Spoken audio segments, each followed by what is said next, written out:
From the police state to tectonic plates, Dutchsinse and Tattoo take the temperature of tyranny on Freedom Frequency 1871, coming to you live now. This is America. We have founding fathers that wrote a constitution that we haven't lived by in 142 years. Were they serious when they said they planned on owning the weather by 2025? And if you're not pissed off, there's something wrong with you right now. I mean, have you guys seen what's going on outside your door lately? Need I remind you? This is America. Are y'all going to allow it to be Russia?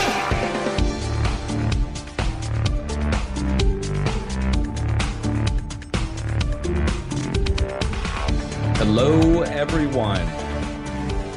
Welcome into Freedom Frequency 1871. This is your host, Dutchsinse, and we have Tattoo also on here with us. Tat, you there? Hello, everybody. Excellent, excellent. Hope you guys all had a good past couple weeks.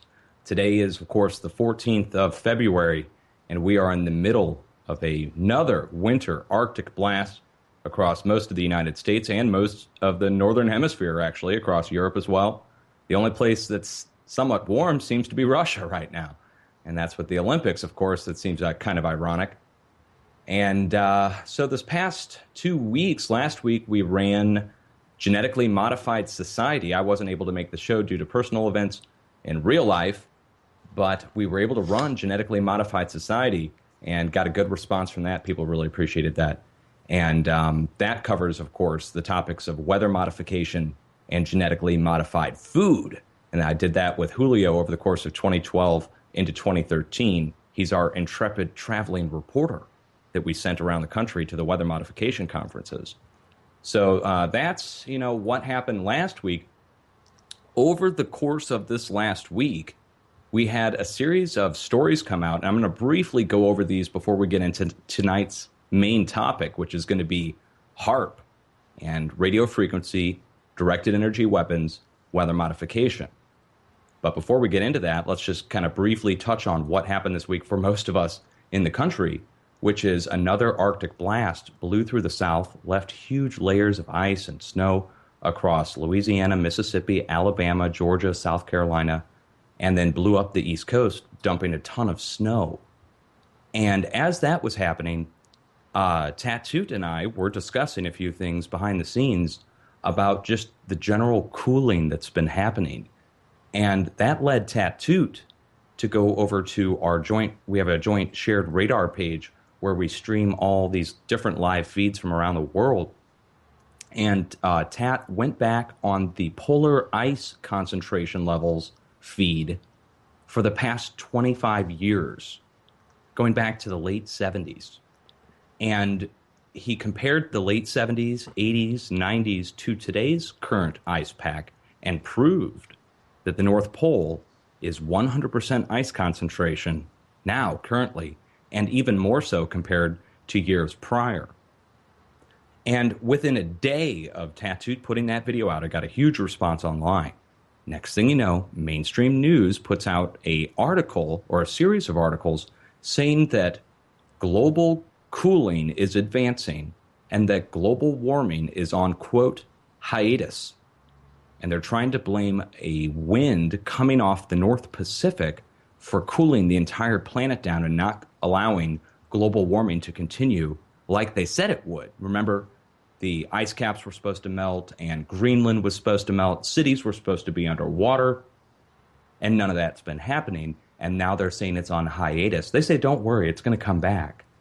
But this is just a symptom of climate change.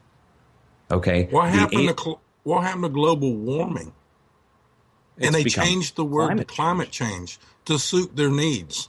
Don't forget that, people. Don't ever forget that. It's a switch of terms, guys. We noticed this when we were doing the documentary, Genetically Modified Society, that a lot of the, quote, warmers were starting to switch over to this new term, climate change.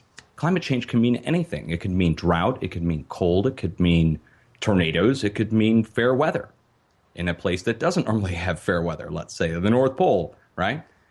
So these terms, the switch in terms from global warming to climate change and the announcement that the globe is actually cooling, or at least global warming is on hiatus. And as we know with temperatures, they never remain constant. There is no such thing as it just stopping warming. If it's stopping warming, it's starting cooling. That's the way the temperature goes. It either goes up or down. It doesn't really hover, especially globally. We're talking about vast areas here. So that coming out the day after Tattooed put out the announcement that the North Pole is 100% ice concentration, it got several thousand views all across social media. I don't know if they're 100% related, but maybe they were holding the story until the appropriate time for release. Whatever the outcome, that's their take on it. That's the scientists talking about this. This is not our take. This is their words. Global warming's on hiatus. Also in the news, a 7.0 magnitude earthquake struck in western China, and it caused a lot of damage, but it didn't make much news because of the Olympics and the snowstorm happening across the U.S. And it's not plastic snow, folks. Let's just settle that again. It's regular snow. Could be weather modification, which we've touched on now for the last 2 weeks on cloud seeding. Let's see, what else happened in the news this week? Okay, we also had a strange radar signal appear off the western coast of Australia. And Tattooed put out a video today where they have since come out and blamed it, or the military has taken credit for this S-shaped radar return. And there's multiple explanations. That's the funny part. Some are saying in the military that it's just a maneuver out to sea. And then others are saying there is no explanation and that it has something to do with the maneuvers out to sea. So it's happening at a 100 nautical mile radius right on the perimeter of the radar itself, of the weather radar. It's picking up this strange S-shaped return. Now, I made a video on it, went and looked up the area. And, of course, we have the Harold Holt, Exmouth, Australia, VLF, and now high-frequency station to the north. And that is the Australian equivalent, let's say, of, let's call it their HAARP. But it does more VLF communications for submarine communications to the South Pole. That takes us directly in to tonight's topic, which is HAARP, the High Frequency Active Auroral Research Program based out of Gakona, Alaska. Now, before I get into this full explanation of weather modification, radio frequency, directed energy weapons, we have to first kind of go back maybe 2.5, 3 years to when I first got my start on YouTube. How did I go down this odyssey? How did I get down this road where I have a huge post now covering the topic of radio frequency manipulation of the atmosphere, ionosphere, and even in the Earth? How did this come about? Myself, being a computer technician and working in the telecom industry for a long time, I had no background in plasma physics, okay? This is a process of learning that happened for me due to a discovery, if you want to call it that, something that I noticed happening on radar. Now, we'll get into how radar and HAARP are related in just a little bit. But to sum up my experience, in early 2011, end of 2010, there were a series of animal deaths that started to happen in the Midwest. A series of birds and fish turning up, the birds especially, exploded from the inside. And nobody knew what was going on. Of course, I didn't know either. We're just documenting these stories. And someone sends me a link saying, hey, there's something strange happening on radar over BB, Arkansas. You need to go check it. And I went and looked, and lo and behold, there's a round signature over North Little Rock, okay? And I didn't know what it was, just made note of it and just filed that away into the back of my head. Made a video on it, didn't get any views. I didn't know what to make of it. I didn't even know what to call it.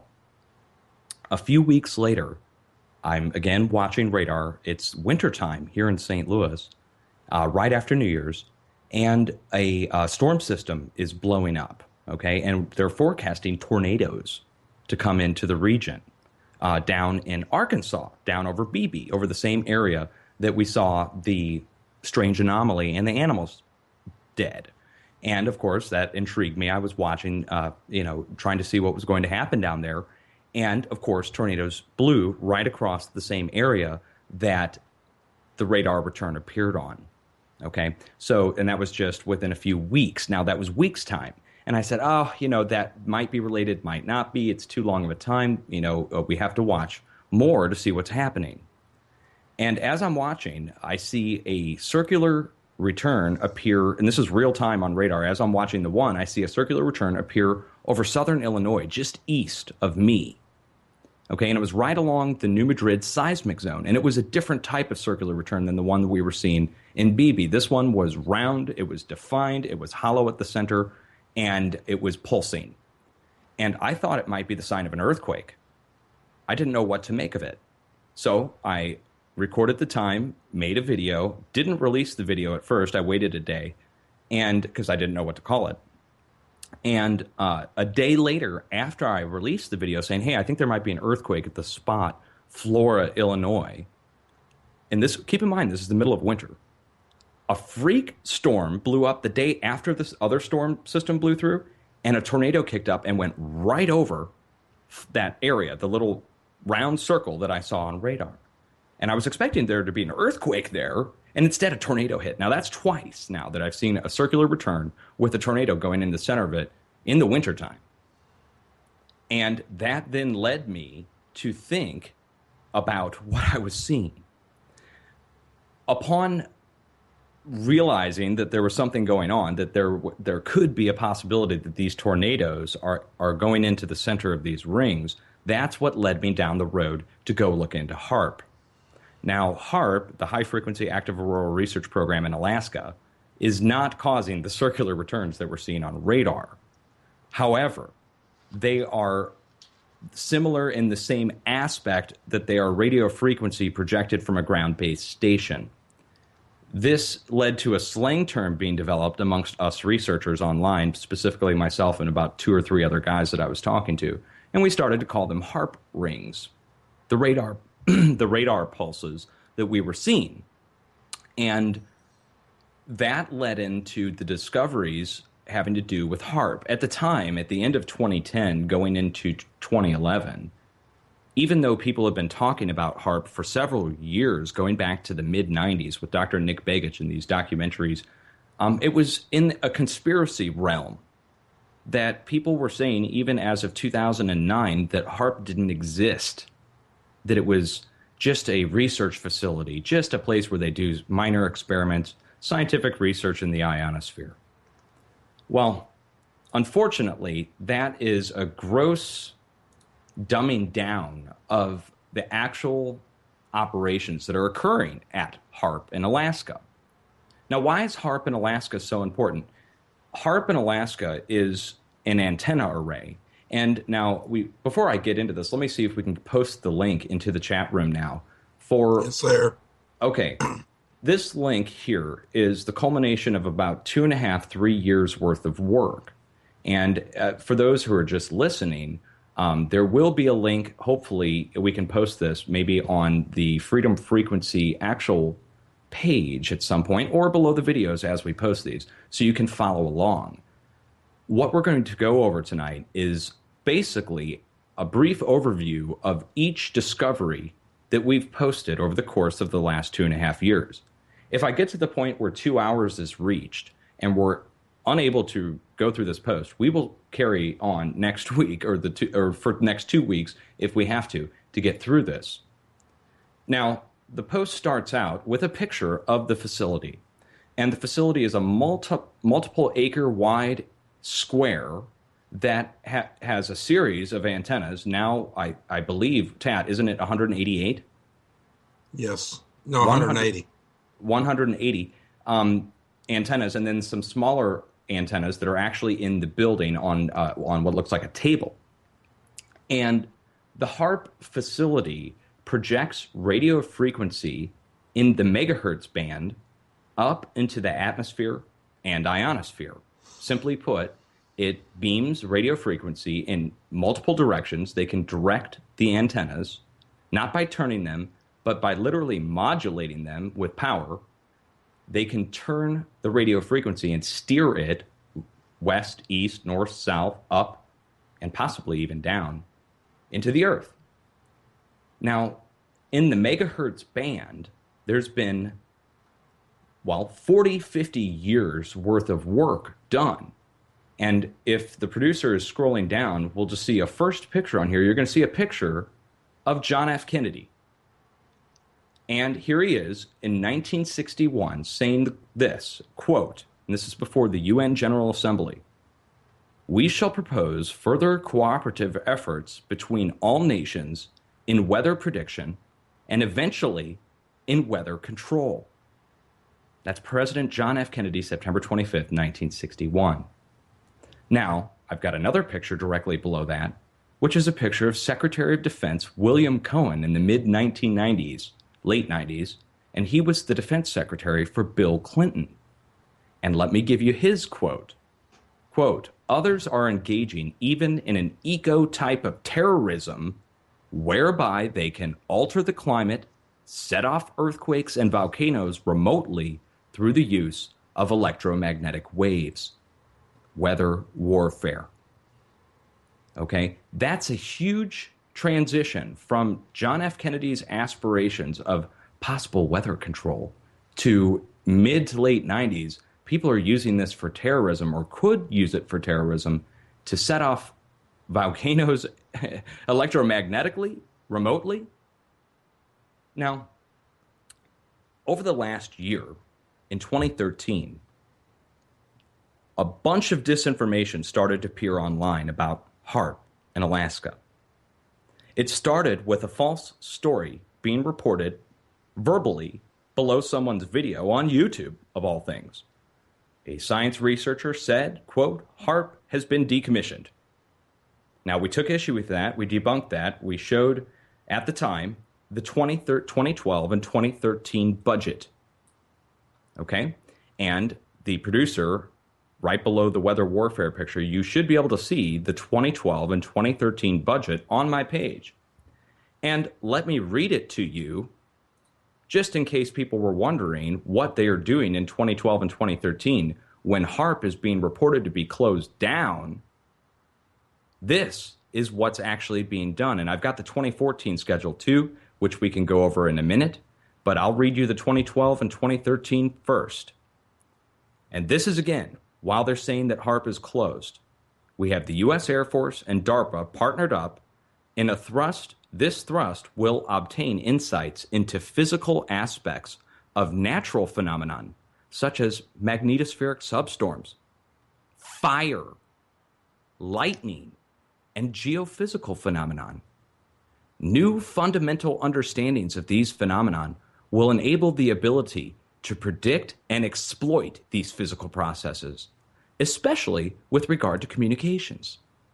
A major emphasis of this thrust is to provide predictive models for the interactions between plasmas and electromagnetic waves across a range of energy and length scales and into new regimes.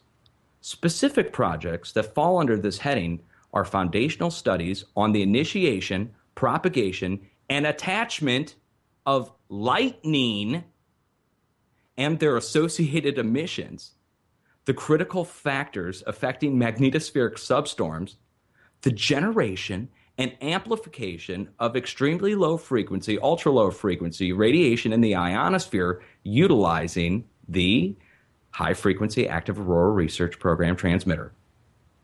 And, of course, and then it finishes off, and understanding the quantifying interaction of electromagnetic and acoustic waves with the plasma within flames. Let me read that to you again. Understanding and quantifying the interaction of electromagnetic and acoustic waves with the plasma in flames.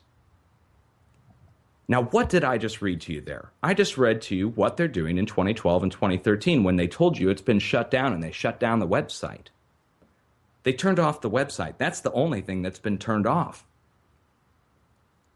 And it was reported on an amateur radio site for some reason that everybody believed that it's been closed down and shuttered and abandoned because of Clean Air Act standards, that the diesel generators, quote, they said diesel generators, plural, are too dirty, and they had to shut down HAARP. Now, the problem is there's one locomotive diesel generator in the building, and it's properly vented, and it meets all Clean Air Act standards. It's a diesel generator. And that was 2012 and 2013. Now, the producer has a PDF file, and it's titled DARPA FY 2014. Okay? And I don't know if he'll be able to open that up. We're going to go to page 55 on this. And on page 55, they have 2013 and 2014 posted. Okay? And it's the same description. It's the same experiments being carried on into 2014. Manipulating fire, manipulating lightning. Currently, in 2014, guys, if they're manipulating fire, you think they're making fire up in the atmosphere? No, they're talking about manipulating fire at a ground level. How does plasma interact and manipulate fire? Lightning, directing lightning. What if they could direct lightning to cause fire and then cause the fire to explode up, or vice versa, cause the fire to shrink? What if they could contain a fire using radio frequency? That's what they're talking about doing. That's what they're doing now. You don't have to take my word for it. There's the budget. They've already paid for it. And that's in millions. Now, before we go down the list even further, okay, we're already at the budgets, okay, there is another PDF that I would like the producer to show you, and it's titled Russell UF Talk. And this is a 2011 PDF. And again, you guys who can't see this, I will read it to you and describe it. This was put out in November of 2011 by the U.S. Air Force and the Air Force Research Laboratories, the AFRL. And it shows on page 21 that they have allocated budgets for HAARP going fiscal year 11, 12, 13, 14, 15, 16, 17. Going into 17, the Air Force has already paid for and budgeted out experiments at HAARP, and it progressively goes up in millions. 19.2 million, or 17.8 million this year, 19.2 million next year, 21.7 million the next year, and in 17, 22.6 million. And what are they going to be doing? Plasmas and high energy density non-equilibrium process studies. And they're going to pursue the understanding of fundamental plasma and nonlinear electromagnetic phenomenon and the nonlinear response of materials to high electric and magnetic fields. And here's the description. Technical horizons that they're aiming to complete: advanced RF apertures, radio frequency apertures, directed energy effects, radiation-hardened electronics to, of course, withstand these processes, HPM, high-powered microwaves, okay? And if you go down one more page, page 22, this is where they mention HAARP. They mention artificial ionization layers. The effect of energy input into the ionosphere is researched at the HAARP ionospheric heater in Alaska. The HF, high-frequency radiation, to heat the ionosphere generated artificial layers. And they have a diagram over on the right. They show the natural ionization.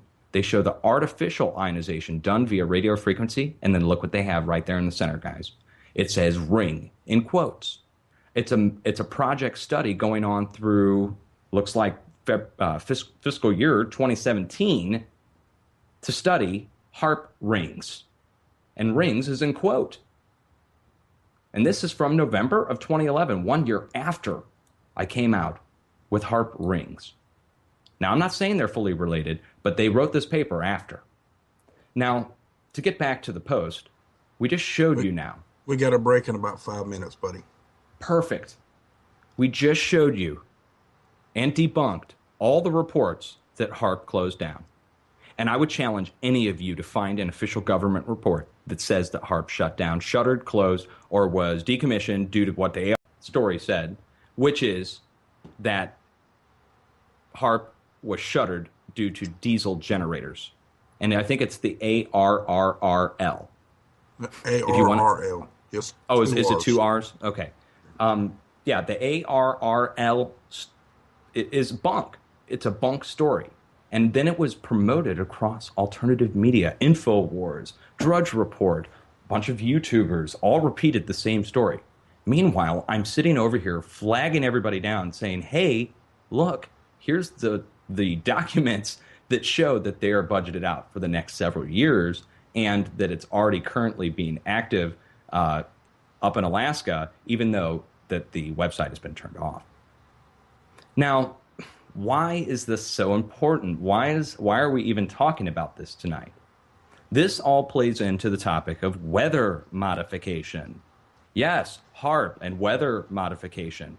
Now, we're going to go into the Air Force owning the weather by 2025. This is the first document that we're going to go into, and we'll get into this most likely after the break. But I can read a little bit to you now, just to give you a brief overview, okay? In the late 90s, a series of captains and different researchers in the military came up with a plan called Owning the Weather by 2025. And it involves the use of radio frequency, high-powered microwaves, lasers, directed energy weapons to manipulate the atmosphere and ionosphere to have a weather effect. And we're talking about enemy force degradation. We're talking about moving fog on and off airfields instantly, those sorts of effects. We're talking about precipitation enhancement to be able to flood lines of communication for the enemy, precipitation denial, disrupt communications for radar, space weather, disable and destroy space assets, deny concealment for fog and cloud removal, or increase vulnerability. Okay, I mean, these are their descriptions that I'm reading to you from the Air Force Owning the Weather 2025 document. And the real question, this is in the intro to our radio show, which is, do you believe that they're serious? Do you believe the Air Force is serious when they say that they plan on owning the weather by 2025? I believe them. I believe that they're making every effort and step to get to that, and that while we, the people, are in kind of like a process of denial about what can be done, they are out there doing it. I intend to prove that to you tonight. We only have a few minutes before the break. Before we go down the list any further, I would like to just quickly address the past several weeks of disinformation appearing on YouTube. And not just YouTube, but in social media. But YouTube is the place where this begins. This past week, and I'll leave them unnamed, someone put out a video saying that a large image was seen, a large microwave image was seen on the morphed microwave background imagery. And they claimed that it was evidence of HAARP. Unfortunately, it's not. And this video went viral. It went to 50,000 views and across the world. And what it is, what we are seeing, if you see a large pulse appearing on the mimic, we are seeing an incoming solar flare. And Tat can speak to this as well really quick. We got about 2 minutes still before the break. So the incoming flash that you see on the mimic, on the microwave background imagery, is a solar flare. It's incoming particles, and it's going right across the Earth. And you'll notice that when those flashes appear, that they coincide with the facing direction towards the sun on the day that the flare is arriving. So, for instance, this person who made this recent video, if they would have gone back and checked the solar feed from a day and a half earlier, 2 days earlier, they would have seen a large M-class flare that erupted off the sun that sent a blast of particles towards the Earth. And then when it arrives, that's when we see it on these feeds. And guess what happened there, by the way? A 6.0 earthquake upon arrival. Again, South Sandwich Islands. That's the second time this has happened since we've been watching. When you see a flash appear from the sun, solar flare blast comes in. But we do have one problem with on there. You do every once in a while see a round ring and a square ring, or not a square ring, but a square. And those do cause other problems. That didn't come from the sun. Good point. And we'll get into the squares and circles in a little bit. Scalar squares and HAARP rings, guys. We'll be back after the break.